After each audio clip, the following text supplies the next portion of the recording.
Assalamualaikum warahmatullahi wabarakatuh. Kembali lagi dengan saya Najmuddin di channel saya Naj TV. Kali ini saya akan menjelaskan tentang kepala silinder. Apa itu kepala silinder dan bagaimana cara untuk melakukan perawatan kepala silinder? Mari kita simak materi berikut ini. Yang pertama, adanya pengertian dan fungsi dari kepala silinder. Kepala silinder merupakan rumah atau tempat dudukannya bagi mekanisme katup dan busi. Kemudian, juga bisa berfungsi sebagai penutup blok silinder atau ruang bakar. Nah, kepala silinder ini itu sebagai tempat dudukannya mekanisme katup. Terus busi, terus saluran pembuangan, terus saluran masuk. Nah, di sini tempatnya yaitu di kepala silinder atau bisa berfungsi sebagai penutup blok silinder. Nah, blok silinder itu kan sebagai ruang bakar itu harus ditutup atau bisa disebut juga adalah ruang tambahan buat pembakaran. Ini adalah fungsi dari kepala silinder. Oke, lanjut untuk poin yang kedua, yaitu jenis kepala silinder sepeda motor. Nah, di sini jenis kepala silinder pada sepeda motor itu dibagi menjadi dua. Yang pertama yaitu jenis besi tuang. Nah, jenis kepala silinder ini yaitu mempunyai konstruksi kokoh dengan kekuatan tekanan tinggi sehingga dapat meredam getaran dan suara serta pemuaian yang terjadi relatif kecil. Tetapi bobotnya berat dan jika terjadi keretakan sulit untuk diperbaiki. Nah, jadi kenapa jenis besi tuang ini itu kokoh dan kekuatan tekanannya tinggi? Karena besi tuang ini memiliki kadar karbon yang sangat sedikit, yaitu di antara 3 sampai 3,5%. Karbon ini artinya itu adalah kotoran, sehingga kalau misalnya kotorannya itu sedikit, maka besi itu sangat kokoh. Jadi zat penyusunnya itu sangat rapat, jadinya itu sangat kokoh. Karena zat penyusunnya itu rapat, maka ya pasti bobotnya semakin berat dan semakin kaku, rigid. Jadi kalau misalnya kebentur, itu dia langsung sobek atau patah gitu. Oke, untuk jenis kepala silinder yang kedua yaitu adanya jenis paduan aluminium.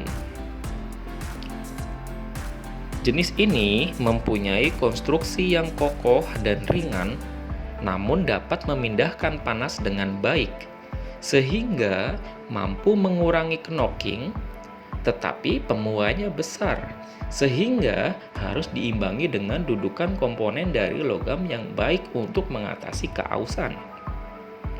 Nah, jadi untuk jenis kepala silinder ini, untuk paduan aluminium itu konstruksinya itu sangat kokoh, meskipun nggak sekokoh dengan besi tuang ya lumayan kokoh lah, dan ringan. Kenapa ringan? Ya karena terbuat dari aluminium, sehingga dapat memindahkan panas dengan baik. Ya karena terbuat dari aluminium, maka ya untuk pemindahan panas itu sangat baik. Beda dengan kayak si besi tuang itu. Sehingga mampu mengurangi knocking. Nah, knocking ini piston pada saat langkah kompresi, piston masih jauh, busi memercikan bunga api, sehingga akan terjadi ledakan yang dini, itu yang dimaksud knocking. Jadi ledakannya itu tidak tepat waktu. Tetapi pemuaiannya besar sehingga harus diimbangi dengan dudukan komponen dari logam yang baik untuk mengatasi keausan. Nah, pemuaiannya itu sangat besar. Kenapa? Ya karena zat penyusunnya atau partikelnya itu tidak rapat sehingga pemuaiannya itu sangat besar. Gitu. Kemudian lanjut. Kemudian yang B, diagnosa kepala silinder. Nah, Lalu setelah mengetahui pengertian dan fungsi dari kepala silinder, mari kita belajar tentang mendiagnosa kepala silinder atau menganalisa dari kerusakan-kerusakan kepala silinder. Menganalisa apa yang terjadi pada kepala silinder. Yang pertama yaitu adanya overheating. Overheating ini maksudnya adalah panas yang berlebih. Overheat, heat berasal dari kata heat. Heat itu panas, over itu terlalu. Jadi panas yang berlebih artinya. Nah, jadi di dalam panas yang berlebih itu biasanya dipengaruhi oleh apa sih? Nah, yang pertama yaitu adanya tekanan kompresi terlalu tinggi akibat tidak menggunakan packing kepala silinder. Nah, jadi fungsi dari packing itu sendiri juga untuk mendinginkan mesin ya. Jadinya tekanan kompresi itu tidak terlalu tinggi, dalam arti itu tidak terlalu panas di dalam ruang bakar pada saat kompresi. Kemudian overheating itu bisa disebabkan oleh adanya sistem pendingin terganggu. Nah, jelas ya. Jadi mesin itu bisa mendapatkan panas yang berlebih itu karena sistem pendingin terganggu. Misalnya termostat itu tertutup atau radiator itu bocor sehingga tidak bisa mengalirkan pendingin ke seluruh mesin. Kemudian penyebab yang ketiga dari overheating itu adanya sistem pengapian terlalu awal atau maju. Nah, sistem pengapian awal atau terlalu maju itu juga tidak baik, bisa menyebabkan overheating. Kenapa? Ya, yang saya sebut yang tadi ya. Ini knocking. Jadi busi itu belum waktunya mengeluarkan api, tapi dia itu mengeluarkan api. Jadinya terjadi knocking, bisa terjadi overheating. Kemudian penyebab overheating yang keempat adanya pemakaian bahan bakar terlalu irit atau hemat. Nah, pemakaian bahan bakar terlalu irit juga bisa menyebabkan overheating atau panas yang berlebih. Kenapa? Yang seharusnya itu perbandingan antara bensin dengan udara 1:13. Nah, karena mungkin nggak punya duit ya, maka disettinglah motor itu dalam settingan motor biar irit. Jadinya perbandingan antara bahan bakar dan udara itu adalah 1:10 contohnya. Kalau misalnya udaranya yang lebih banyak, maksudnya bukan campuran ideal ya, ini bisa disebut dengan campuran miskin juga. Campuran udaranya lebih banyak dibandingkan bensinnya, itu bisa menyebabkan panas gitu. Kemudian penyebab overheating yang terakhir yaitu adanya sistem pelumasan yang terganggu. Ya sama. Sistem pelumasan itu juga fungsinya selain untuk mengurangi gesekan, juga bisa berfungsi untuk pendinginan. Dengan cara ya melumasi bagian komponen-komponen yang saling bergesekan.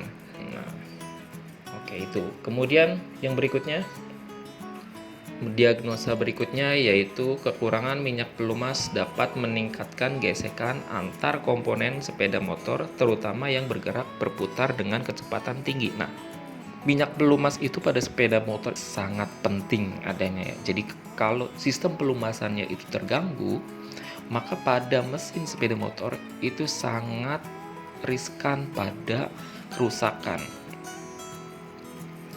Kemudian berikutnya, diagnosa adanya benda asing masuk ke ruang bakar. Nah, ini sangat bahaya ya. Biasanya itu debu.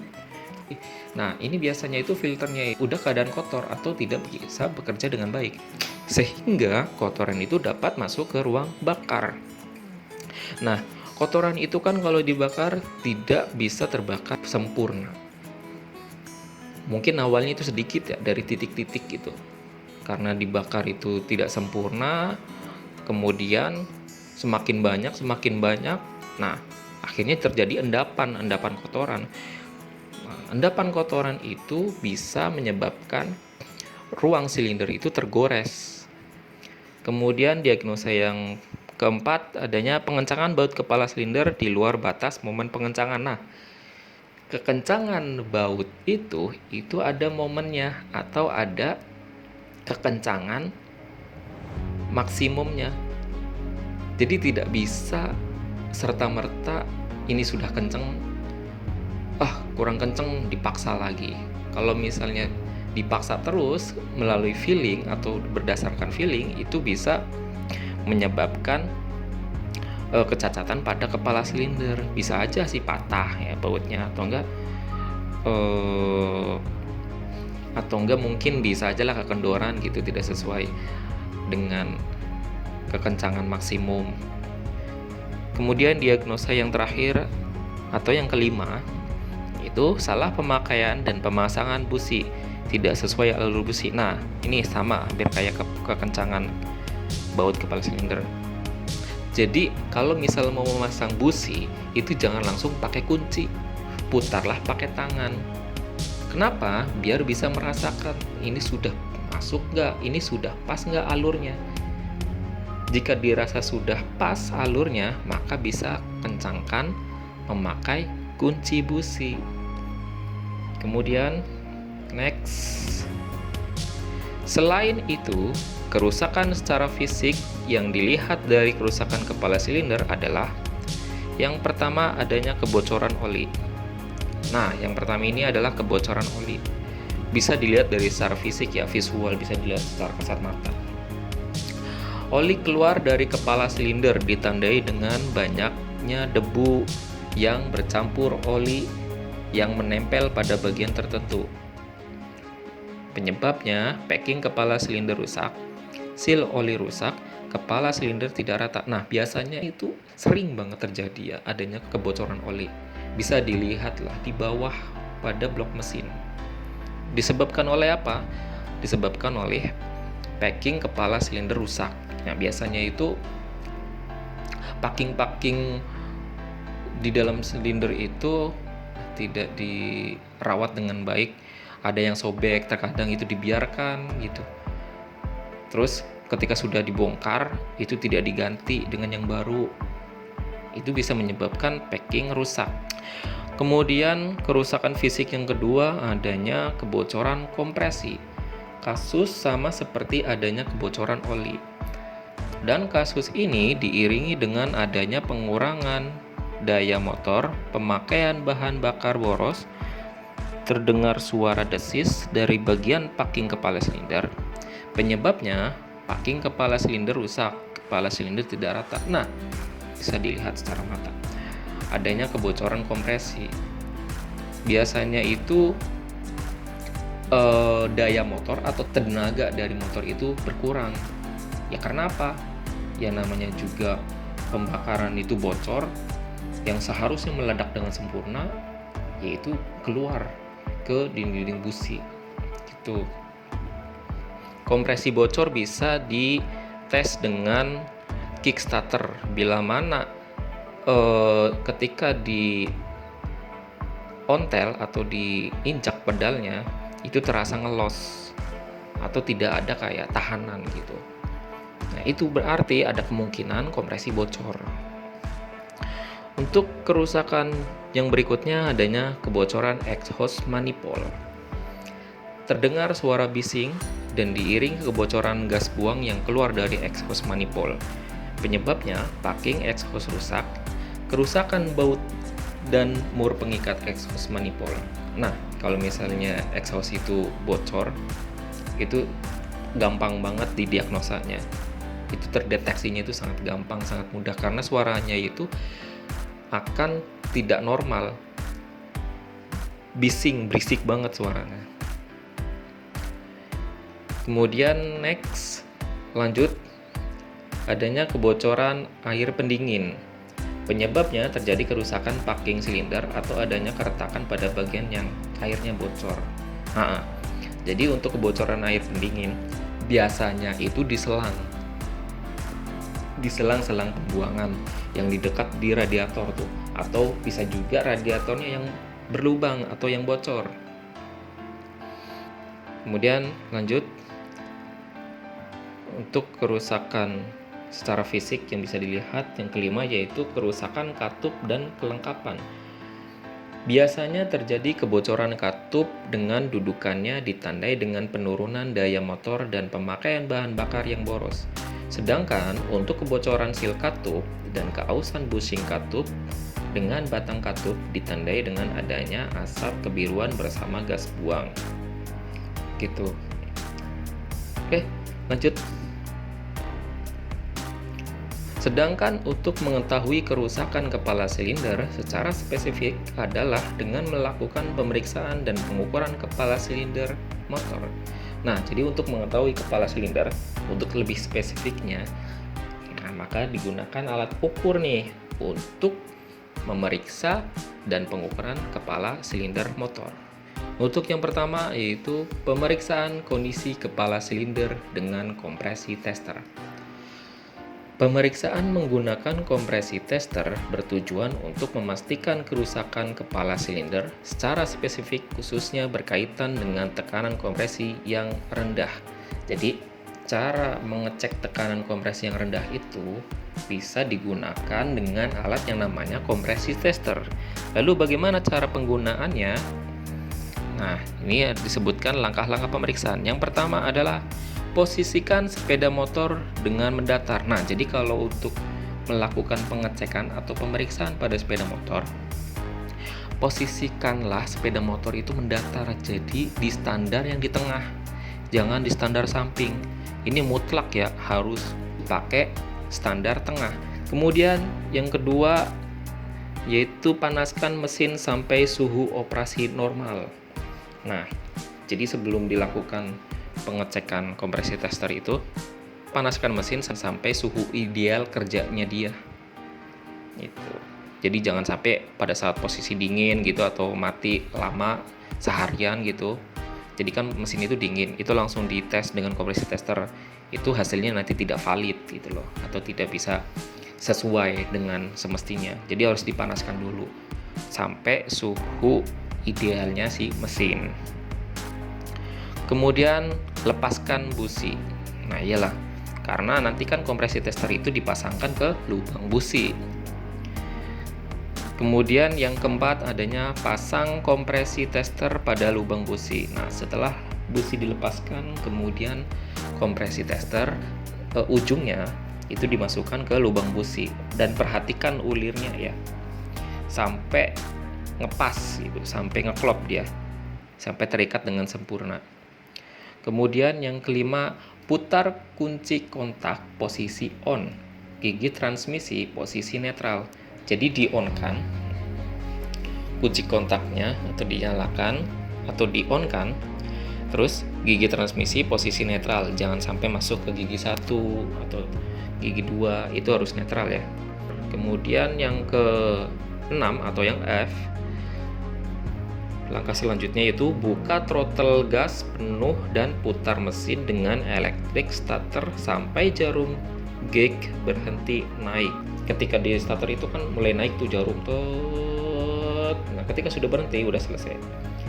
Kemudian putar kunci kontak posisi off dan baca hasil pengukuran. Nah, setelah jarum pada indikator di kompresi tester itu berhenti, setelah itu kunci kontak diputar di posisi off, kemudian dibaca berapa bar pada indikator itu atau berapa PSI gitu.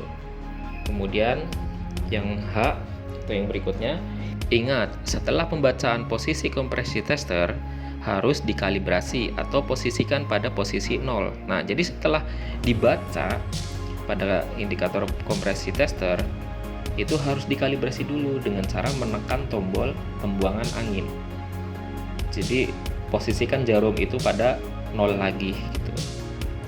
Kemudian langkah berikutnya, ulangi hasil tekanan kompresi menggunakan pedal starter. Nah, ulangi pada berikutnya. Jadi gas ditarik, yang pertama itu kunci kontak di-on-kan, kemudian gas ditarik penuh, kemudian pakai pedal kick ya, jangan pakai elektrik lagi, pakai kick starter, di pedal terus digenjot sampai jarum itu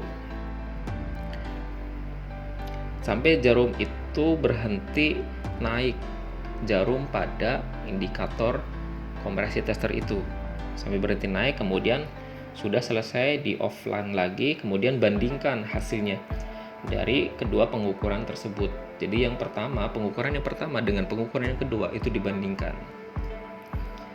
Nah, untuk catatannya, kompresi standar secara umum adalah 9 sampai dengan 13 bar atau kilogram per cm kubik. Jika kondisi lebih rendah dari 9 bar, maka dapat disimpulkan terjadi kebocoran kompresi yang cukup besar. Nah, jadi standar tekanan kompresi itu adalah 9 sampai dengan 13 bar. Ingat-ingat ya, 9 sampai dengan 13 bar atau 9 sampai dengan 13 kg per cm kubik. Kalau kurang dari 9, artinya itu terjadinya kebocoran kompresi yang sangat besar. Kemudian berikutnya, 2. Pemeriksaan dan perbaikan kerusakan kepala silinder. Dari hasil diagnosa kerusakan kepala silinder, maka perlu diadakan pemeriksaan dan perbaikan kepala silinder 4 tak. Ada apa aja sih? Itu yang pertama adalah pemeriksaan kebengkokan kepala silinder. Pemeriksaan kebengkokan pada kepala silinder dilakukan menggunakan mistar baja dan filler gauge. Pemeriksaan dilakukan dengan cara menyilang. Nah, lihat gambar di sini yang sudah disediakan. Nah, yang diletakkan secara vertikal itu adalah mistar, kemudian yang pada di tangan kanan itu diselipkan yang namanya filler gauge. Di gambar itu sudah dijelaskan atau sudah diberi tanda-tanda untuk melakukan pemeriksaan kebengkokan kepala silinder. Kemudian next, batas ketidakrataan atau servis yaitu 0,05 mm. Jika hasil pengukuran melebihi batas servis, maka dilakukan perbaikan pada permukaan kepala silinder. Cara melakukan pelurusan adalah dengan menggunakan kaca yang sudah ditempeli dengan kertas amplas. Setelah itu, kepala silinder digosokkan ke kaca dengan cara memutar seperti angka 8. Selain itu, bisa juga diratakan dengan bantuan mesin bubut. Nah, biasanya itu kalau untuk melakukan perbaikan ketidakrataan dari kepala silinder, itu biasanya memakai mesin bubut yang lebih sering. Karena apa? Menggunakan mesin bubut itu tidak memakan waktu yang sangat banyak. Cepat kalau untuk meratakan kepala silinder. Next. Selesai. Thank you. Terima kasih sudah mendengarkan dan menyimak materi dari saya. Kurang lebihnya saya minta maaf. Saya akhiri. Wassalamualaikum warahmatullahi wabarakatuh.